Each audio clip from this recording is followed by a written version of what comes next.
Good morning, everybody. Well, sorry about the yellowish complexion, but that's sort of the theming in the room with the lighting that we have, so I kind of got to go with what I got. Yeah, some news today. Carnival. Carnival seems to be backtracking on one of its promises.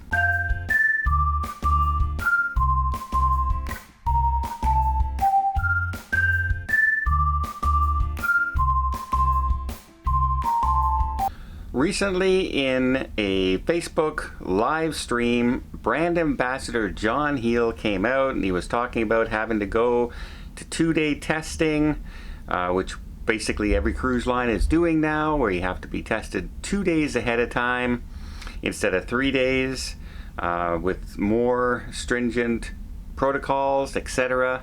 But then he said that Carnival, for everybody, don't worry, Carnival is looking to make things easier for us because they're looking at setting up testing at the ports ahead of time.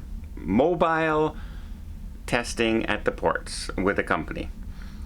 Well, it seems they've completely dropped that idea now. In a message from Christine Duffy sent out saying that they will no longer be doing port testing. They will. They're now relying on that Quest, where you can book tests and do the at-home test, and it's so much more convenient for people. And I'll get into that in a second. But they said the logistics of doing testing in the port just wasn't working out. Their plan was to have a setup close by, either in the port or within walking distance of the cruise port for people, and they said the logistics of doing this just was unworkable. It's not doable, really.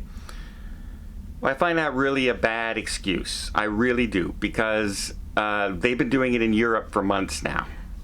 They are testing people at the port in Europe for months. Oh, guess who else is doing it? Royal Caribbean is testing people, not Royal Caribbean, sorry, Norwegian Cruise Line is testing people at the port. So the logistics are doable if you want to do it. If you don't want to be bothered doing it, that's one thing. And that apparently is really the reason for doing it, because if there's a will to do something, there's a will to do something, and you'll get it done. Right? So I kind of find that a very lackluster excuse. Not only that, they're saying, they got 1,600 offices with Quests around. Well, anybody right now in some of those states that have tried to book appointments and get testing done has come into, there's no bookings 2 weeks before my cruise. I can't get in to do this. And so you have to rely on that home test. You have to rely on calling it in. Well, guess what? That home test is only for United States. And so you can't order your home test in Canada. You can't do it in the UK. But quickly, before I get into what else they've been doing that kind of gives me some concerns, let me just invite you to hit that subscribe button. If you haven't done so already, it really does help the channel. It'll notify you of all the news stories and all the vlogs and all the cruise ship inspections every time I put out a video. It doesn't cost anything. It's not a subscription to an email list or anything like that, and it really helps the channel out. I would really, really appreciate it.